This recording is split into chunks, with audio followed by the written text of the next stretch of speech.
चिंता और चिता में सिर्फ एक बिंदु का फर्क होता है।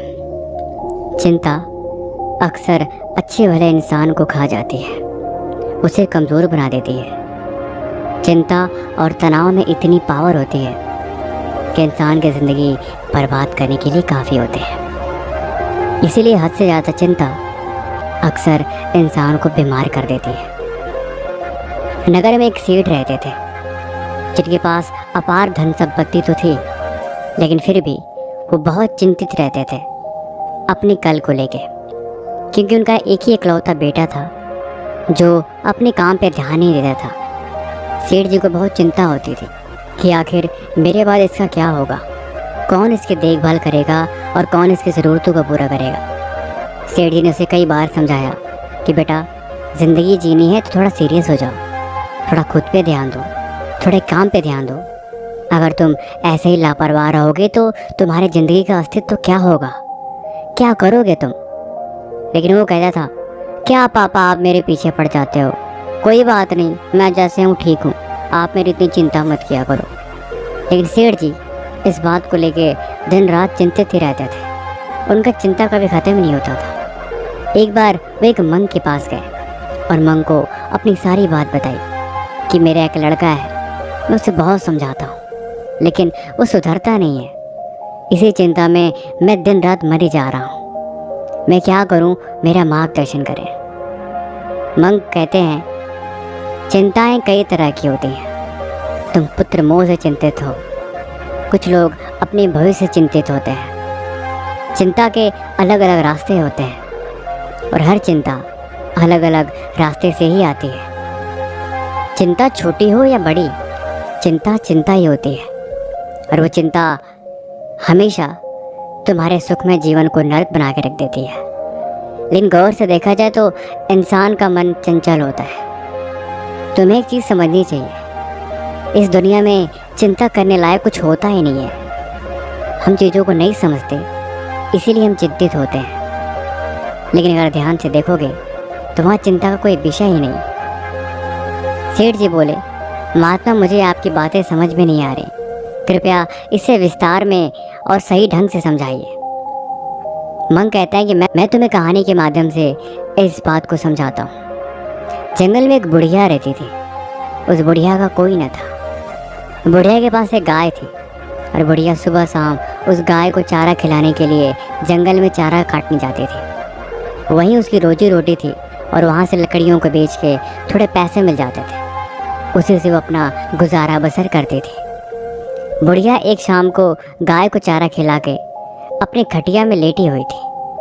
तब तक उसने देखा उसकी झोपड़ी के अंदर कोई एक चीज़ लटक रही है। उसे लगा कि सांप है। बुढ़िया ने पास से जाकर देखा तो उसे सांप ही लगा। वो डर के मारे कांपने लगे कि आखिर वो अंदर जाए तो जाए कैसे। अगर सांप ने उसे डस लिया फिर तो सारा खेल ख़त्म हो जाएगा। बुढ़िया चुपचाप उस दिन बाहर ही सो गई। उसके पास अंदर सिर्फ एक ही कमरा था और बाहर बरामदा था। बुढ़िया उस सांप के डर से अंदर गई ही नहीं और बाहर ही मंजे पे हर दिन सो जाया करती थी। धीरे धीरे काफ़ी दिन गुजर गए। बुढ़िया का वो डर अभी भी दिल से नहीं निकला। बुढ़िया हर रोज़ चिंतित होती थी और उस सांप को दूर से देख कर डरती रहती कि कहीं ऐसा ना हो कि मैं उस घर में जाऊं और उस घर में जाने से वो सांप मुझे डस ले और मैं वहीं मर जाऊं। मैं तो किसी को मदद के लिए भी नहीं बुला सकती। बुढ़िया उस बात को लेकर बहुत चिंतित हो गई कि आखिर इस गाय का क्या होगा।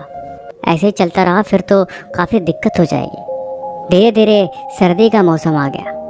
बुढ़िया का डर अभी ख़त्म ही नहीं हुआ। वो डेली रात को सोते टाइम चिंता में रहती और बार बार उस सांप की तरफ देखा करती कि वो सांप गया कि नहीं। काफ़ी वक्त, काफ़ी महीने गुजर गए, लेकिन वो सांप वहाँ से टस से मस नहीं हुआ और ना ही वह बुढ़िया घर में दोबारा से सो पाई। अब जैसे मानो कि उसने घर में जाना ही छोड़ दिया हो। अब वो घर को भूल चुकी थी। अब वो अपने झोपड़े के बरामदे में ही सो जाया करती थी। धीरे धीरे और वक्त गुजरता गया। सर्दी के मौसम में सर्दियाँ और बढ़ती गई। बुढ़िया ठंड के मारे बाहर कांप रही थी, क्योंकि उसके ओढ़ने के कंबल सब अंदर ही रखे थे।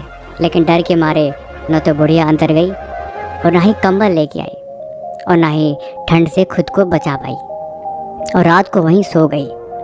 एक दिन कड़ाके की बहुत ठंड पड़ी और बुढ़िया उसी ठंड में मर गई। बुढ़िया मर गई, गाय को चारा नहीं मिला।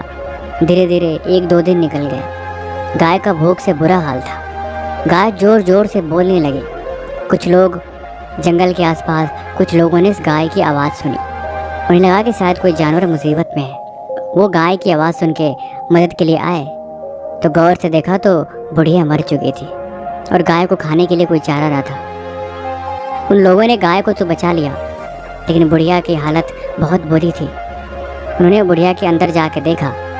असल में जिस वस्तु को सांप देख के डर रही थी, असल में कोई सांप नहीं था। उसकी झोपड़ी से एक लकड़ी टूट के लटक रही थी और लकड़ी ऐसी टेढ़ी सी थी कि देखने मात्र से बिल्कुल सांप के जैसी प्रतीत होती थी। और इसी डर ने उस बुढ़िया की जान ले ली। बुढ़िया को एक न एक दिन तो मरना ही था, लेकिन वो जो उस डर में जी रही थी, जिस चिंता ने उसे खाया, वो चिंता उसके लिए सबसे घातक साबित हुआ। कितने रातों से, कितने दिन से वो चैन से सो नहीं पाई थी और उस ठंड में, उस डर, उसी चिंता में मर गई। सेठ जी, चिंता ऐसा ही होता है।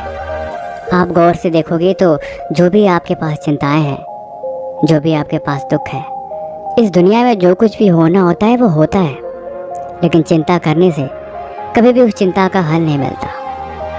अगर किसी समस्या का आपको सच में हल चाहिए तो आपको उस पर कार्रवाई करनी पड़ेगी। जब आप सच में उसमें कुछ करने की हिम्मत रखोगे और आपको लगे कि आप उसे बदल सकते हो, फिर तो ठीक है। लेकिन ये बात सच है कि हम चिंता करके कभी भी किसी समस्या का समाधान ही निकाल सकते। हमें चाहिए कि हम शांत मन से उस चीज़ के बारे में सोचें। सच क्या है, गलत क्या है, इसमें आपका क्या रोल है? क्या वाकई में ये बात चिंता करने लायक है या बस आपने यूं ही चिंता किया है? अगर आप इस बात पे सोचेंगे तो शायद आपको जवाब मिले कि दरअसल जिस बात से आप चिंतित हैं, आपका मन विचलित है, वो कोई ख़ास चीज़ नहीं है। चिंता का सिर्फ एक ही कारण होता है, वो है मोह। किसी अपनी प्यारी वस्तु या किसी चीज़ को खो जाने का डर अक्सर इंसान को चिंता में डाल देती है। जब आप चिंता करते हो तो उस चिंता में एक रेखा होती है कि आपकी कोई भी प्यारी चीज़ या कोई वस्तु आपसे पक्का दूर जा रही होगी, या जैसा आपने सोचा होगा वैसा हो नहीं रहा होगा।